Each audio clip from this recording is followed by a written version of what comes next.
मीरा जैसे ही कार का गेट खुलने को होती है, रोहित गुस्से से राज को देखकर बोलता है, ओए नौकर, जा और मैडम के लिए गेट खोल।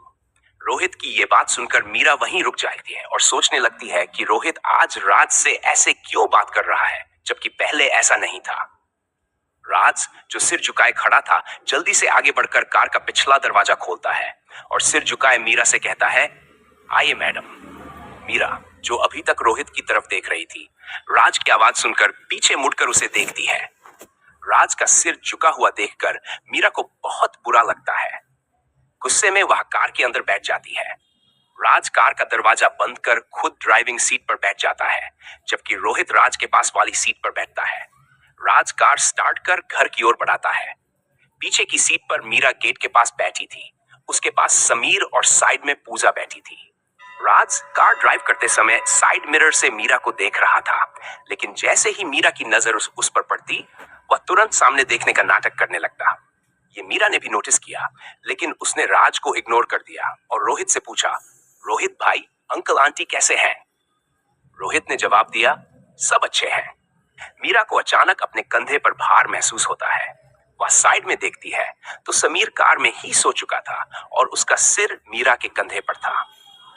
मीरा ने एक हाथ से समीर का सिर पकड़कर अपने कंधे से हटा दिया और थोड़ा दूर होकर बैठ गई, क्योंकि वह नहीं चाहती थी कि राज कुछ गलत समझे। यही सोचकर उसने धीरे से राज की तरफ देखा, लेकिन राज उन दोनों की तरफ देख भी नहीं रहा था। कुछ देर बाद कार एक बड़े से घर के सामने आकर रुकती है।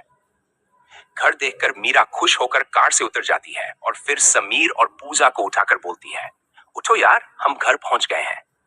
मीरा की आवाज सुनकर समीर और पूजा जाग जाते हैं और कार से बाहर निकलकर घर को देखकर पूजा उत्साहित होकर कहती है, मीरा, तेरा घर तो महल जैसा है। समीर भी सिर हिलाते हुए सहमति जताता है। उन दोनों की बातें सुनकर मीरा के चेहरे पर मुस्कान आ जाती है। इस बीच राज कार की डिक्की से बैग निकाल रहा था और एक पल के लिए मीरा की मुस्कान में खो जाता है। लेकिन जैसे ही मीरा की नजर उस पर पड़ती है, वह फिर से डिक्की से बैग निकालने लगता है। मीरा राज से नजर हटाकर पूजा और समीर की तरफ देखती है, जिनकी नजर अब भी उसके घर से नहीं हट रही थी। रोहित ने मीरा के पास आकर कहा, मीरू, अंदर चलो, सभी तुम्हारा इंतजार कर रहे होंगे। मीरा सिर हिलाती है और घर के अंदर जाने लगती है।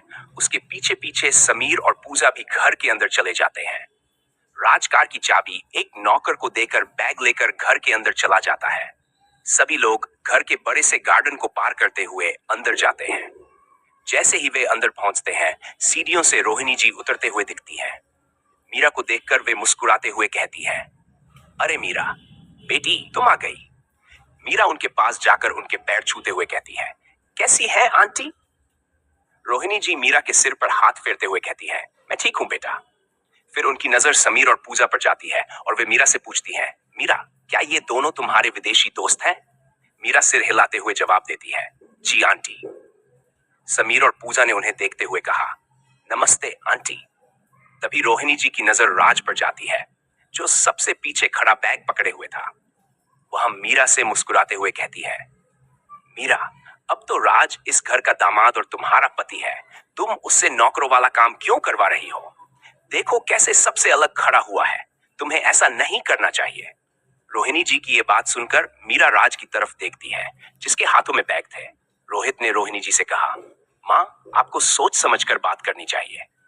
रोहित की बात सुनकर रोहिणी जी गुस्से में बोली, मैंने क्या गलत कहा? क्या ये सच नहीं है कि इन दोनों की शादी हो चुकी है?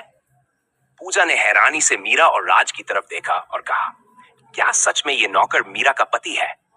समीर कुछ नहीं कहता। उसे समझ नहीं आ रहा था कि आखिर रोहिणी जी क्या कह रही है। वही राज सिर झुकाए खड़ा रहता है। आज के लिए बस इतना ही। आगे क्या होगा जानने के लिए पढ़े अगला भाग।